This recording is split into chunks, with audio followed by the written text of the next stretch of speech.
What's up guys, Phoenix here. This video is going to be another YGOpro duel video in ranked, and this time I'm playing with Mermails yet again. A revised deck list from the previous list that I had posted on my channel. Basically I just, changed some things around. I got tired of not being able to play games due to, like not drawing Neptibus, not being able to resolve Neptibus and stuff like that.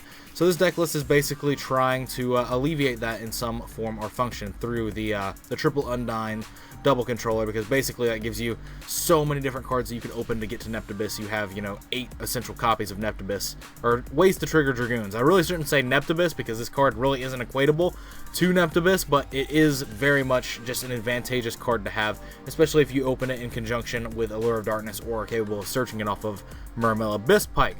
But regardless, this deck list is, just a slightly revised thing, combining, Allure of Darkness in the deck. I didn't want to play 3 because I only wanted to play 2 controller. Didn't want to max out on 3 of it, but it could get bumped up to 3 pretty easily. As well as 2 copies of Pot of Desires, just to be a less situational Allure of Darkness. Basically, you want to at least trigger a Dragoon's effect, and then try to Pot of Desires into something. Is going to be your ideal game plan if that's the case. But if not, you're going to lose the game anyway if you couldn't resolve Dragoons and you don't have a way to resolve Dragoons in your hand. So just activate this. Try and dig. Try and get lucky. Got to get lucky to win. That's how this game of Yu-Gi-Oh works. Like, luck is very much a factor, and if you don't have a chance to get lucky in your deck, then you're going to be having a bad time in long tournament settings, because sometimes you legit just have to get lucky. But other than that, I'm playing this Mermail deck and showing it to you guys because I did recently tick over 15,000 subs, and I can't really think of anything to do for a 15,000 subscriber special because I had a lot of things going on and I didn't really have time to plan anything. So there is that as a problem. But ultimately, I'm just going to go and actually just play a bit with this Mermail deck because a lot of people like to watch me play Mermails for some reason. It's a deck that a lot of people like to see me pilot.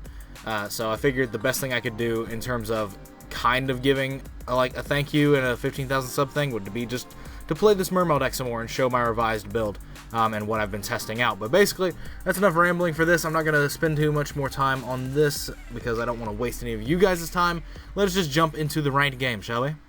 So as I hear the thunderclouds approaching from outside and the thunder rolling gets closer and closer, I'm reminded that water will soon be encompassing the area all around my being and my house, not just this game of Yu-Gi-Oh! But he won rock, paper, scissors, and he chose to go first. The biggest strength of playing the Mermail deck is because people do that. But I've got 1 for 1 and Undyne, which is great. That's like the best play, because that means I get to go Undyne, send Marksman, pop a card, pop a back row, and then I also get to go 1 for 1 for Neptibus off of the controller. If I draw Allure of Darkness, that's just even better as well. Tin Can. If these are called the Haunteds, that's going to suck because that means I can't avoid getting Dark Destroyered. But that's fine. I think that's fine. Still fine. Because I get to send Dragoons off of something. No, I don't get to send Dragoons. I'm sending Marksman. I'm going to bait one of these with this. That's right. That's the play. Oh, I hope I give you Dark Eclipser. No! I gave him Dark... What did he reveal? He revealed Slip Rider, Dark Eclipser, Dark Lady. So he has Dark Lady in his hand. That's a Dragoons in my hand? That is amazing. That could not be better.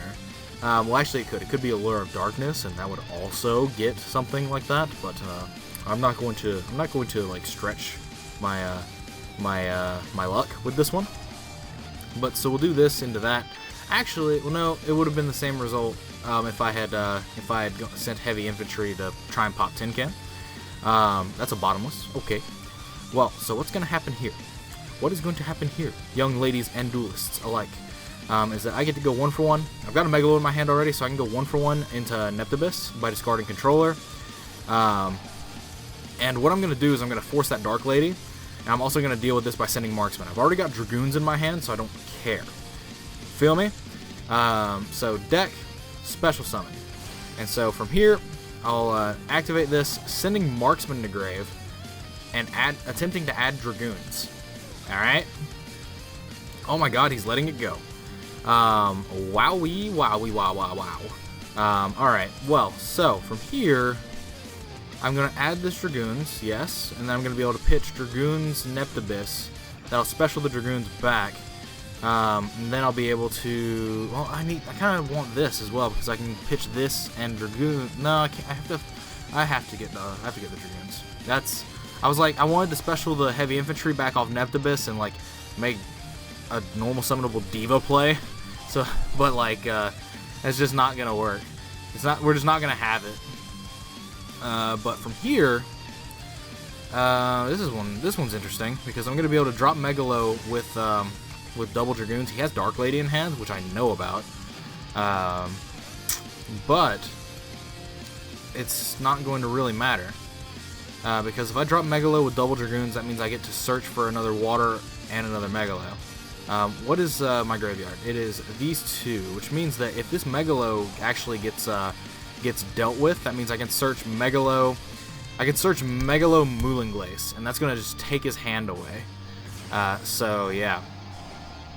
Well, it looks like he's not doing anything to the Megalo, which is kind of frightening, per se. Okay, Tin Can into what? Dark Lady? Or Dark Destroyer. Let's see what it is. Dark Destroyer! He had the card! Yeah! Alright, so Dark Destroyer is going to destroy... he's going to try and destroy my life and then my soul. So I'm going to add Moulinglace, and then I'm also going to add Megalo, because I can discard this Dragoon, this Undyne and this Neptibus, and that will summon the Dragoons back, which will allow me to do some pretty cool shit, if I do say so myself. But so now I have 5 waters in grave, which means that I just get to special this for free. Thank you, Duelist. Your sacrifices will not go unpunished. Takes them both. Just decided not to summon the Dark Eclipser? Wait, what? What the fuck? Hold the goddamn phone. What happened here? The cards that he revealed were Slip Rider, Dark Lady, and Dark Eclipser. Am I dumb? I am dumb. I gave him Dark Eclipser. Okay, so he just decided not to summon Dark Eclipser off of this, which is interesting, to say the least, and probably foolhardy, to say the most. But so we'll discard these two. We will special this one. This will activate. Special summoning the Dargans, the Dragoons, and I don't have a way to actually really do anything other than beat the shit out of this Dark Destroyer and let him float down. Because I can't make Dweller because I didn't draw Instant Fusion because I'm not a champion. I'm sorry. I'm just not the champion of the universe. I can make Hope Woven's... No, I can't, because I can just make Dweller. This is a slight problem. But I can tribute off the Dragoons and get a search. There's no level 4 Sea Serpent in my deck that I could just normal summon. I've already committed my normal summon to the Undyne. So we'll do this. And then we'll activate this on that. So from here, I get to beat the shit out of Dark Destroyer. First things first, I'm gonna attack this Sword Trooper, and then I'm gonna beat the Dark Destroyer's face in. And then, so what that means is that he's probably gonna summon Forerunner, in which case I have to kill it, which means that I want to stop at a point where he can't realistically get Farm Girl. That's the thing that I want. Well, I could suicide this into one of the weaker ships before he gets his Farm Girl access. So there's that. So attacking this, he can now float down further. If he summons another guy in attack mode, I'm going to suicide the Neptibus into it so I don't get Farm Girl, because he can float down into Farm Girl off of whatever the last attack is. That's a Slip Rider. Because he could now Slip Rider, pop this, which is fine, and he can turn Slip Rider, if he's smart, he can turn Slip Rider to attack mode and attack. But then he can't get Dark Destroyer, because Dark Destroyer is gone, so I don't know if I'm actually afraid of that. That's the thing, is that Farm Girl would get a Forerunner. Let's see, what's the worst that could happen here? He could turn this to attack mode, he could suicide into my Megalo. And then off of that, he could float into Farm Girl, attack over this, and then, because of that, he would be able to, I can't really do anything about it because he was smart and summoned it in defense position. So I should have definitely suicided this into Forerunner before I did anything else. I actually don't know why I 1-for-1'd it into attack mode either, knowing that I had another Neptibus in my hand. So that one might be my mistake. But let's see if he's just not as good of a player as I'm giving him credit for, because this could easily be the case. But his play that he could have here is that he could turn it up. Shit, he sees it. A suicide into Megalo, get Farm Girl. Farm Girl attacks over this. Farm Girl pays 500 and adds a card. He either adds Forerunner or he adds Kozmo Oh, he's attacking my Dragoons. He doesn't see the play. Yes! Yes! Whoa! Whoa! Amazing! He's just not as good a player as I thought he was. Awesome! Awesome! We got there, fam. We got there, Duelist. This is live as well, so let's just do that. I get to activate this. I can tribute Nephthybis, getting a card back. I was so scared too. He could have like he could have negated my next turn's battle phase by farm girling into Forerunner, suiciding the Forerunner into Moulinglace, and then floating down into like Tin Can or Strawman, and Strawman would have been insane. But luckily he just didn't do any of it. Wow, I feel so rewarded. I didn't even do a damn thing. But let's see, what I can get here is I can pop for Dragoons, but that's not gonna do anything. I don't play any rank 3s, which I probably should, even though it seems like worthless is the term I believe that I wish to use. But yeah, we'll normal summon this. We'll send heavy infantry, and from there we'll just pop this and see what he floats down into, and then from there I basically have free reign to kill him because his Dark Destroyer is gone, so he can't disrupt my board. He could go into a Wicked Witch, but if he plays more than one, I'd be surprised at that. So, yeah. If this is a ship in his hand, then he could punish me. But the ship has to be something, like, actually sizable. And he didn't see the Farm Girl play the first time, so I doubt he's going to see it the second time.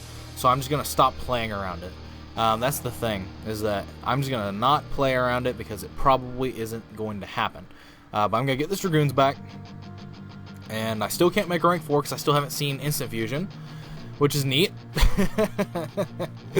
Neat-O. Neat-O was his name-O. But Strawman, oh, he has a ship. Oh, what he got? He got Slip Rider. He got the Slip Rider, man. Okay, so what I get to do now is I get to attack with this because, I mean, he's going to give me free damage regardless, so why not? So Slip Rider can float down into something that can't float up. So he can float into, like I said, if he plays more than one Wicked Witch, then he's just a Sav. He's just a Savage. That is a strong man. He could have absolutely punished the shit out of me by turning Slip Rider to attack mode, suiciding into Megalo, getting Farm Girl, getting the girl of the farm, attacking over Nephthybis, hitting me, paying 500, searching for Forerunner, dropping Forerunner, suiciding into, especially since he drew Slip Rider too, Jesus. Suiciding into my Moulinglace, so my Moulinglace dies, so I skip my next turn's battle phase. And then, from there, he gets to float down into, Strawman, and then Strawman can bring back his banished Slip Rider, and then he gets to banish Strawman for Slip Rider, make Cyber Dragon Infinity, suck up my Megalo, and I have no way to win at that point. Like, that was such a play that he could have done, but he just didn't. Oh, I'm gonna get punished for this, I know, but I wanna do it. So what I'm gonna do is I'm gonna turn this to defense mode. I'm gonna activate this and search. I can activate that search Diva. That way, if anything happens, it'd be not a problem. So we'll activate this. Yeah, we'll get rid of this, and we'll search. We will search Deep Sea Diva because I can normal summon Diva. Go into. Do I have another marksman? I think all my marksmans are in grave. Yes, they are. All my marksmans are in the graveyard, the yard grave. So I can normal summon this. That can go into Chamber Rider. And the card I can get can be Heavy Infantry. I can go into Armory Arm, but that's not Herald of the Arclight, so that's not going to do me any favors. I could go into Nephthybis, into Coral Dragon, discard the Gen X Controller, and that way I still have the Soul Charge. Ha! Ha ha! That's how we do this. Alright. This is a 12-minute long video. Why? Why is it 12 minutes long? I think I've just been talking a lot, maybe? Who knows? I don't know. So we'll activate this, discard this free controller we got, pop this card, Drowning Mirror Force. Alright, game. That was such a clutch top deck too, Drowning Mirror Force? Wow. Oh my god.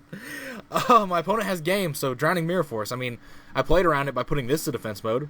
And if I got drowning, I would have been able to I would have been able to soul charge on the following turn. So he definitely couldn't have like gamed me unless he drew something like Kozmo Town. And if he drew Kozmo Town, it still wouldn't have been the best because his Strawman is in grave and shit. Well, actually, is one of the Strawmans out here? I think one of the Strawmans is out there. Are we really out here? That's Graveyard. And he does have one banished. So yeah, Kozmo Town would actually have been really good because he could have Strawman, got one back, and floated down. But he's still really low as well, so that's a problem. But other than that, that's it for this video. As always, guys, thanks for watching. Thank you for your continued support. As always, like I said, we ticked over 15,000 on this channel in terms of subscribers, and I'm actually really proud of that, but I just can't really think of anything to do for a 15,000 sub special. I guess I'll have to start actually putting planning and thought towards like a 20,000 sub special, because that's another big number. But anyway, like I said, thank you for your support. But other than that, like, comment, subscribe to all the nonsense you usually do. Links are in the description to my Facebook pages, Twitch links, background music playlist links, all that nonsense. Those are resources for you to use if you want to use them. If you like the video, give it a thumbs up. If you know some people that might like my content as well, I encourage you to share the videos around. Maybe encourage them to subscribe, help support the channel further, help the subscriber base grow, and maybe help us reach 20K a lot sooner than I anticipate that we might be able to. But other than that, let me know what you guys think about this deck and this game in the comments down below, as per usual. And other than that, that is it for this video. Again, thanks for watching, as per usual. And as always, guys, take the most of care.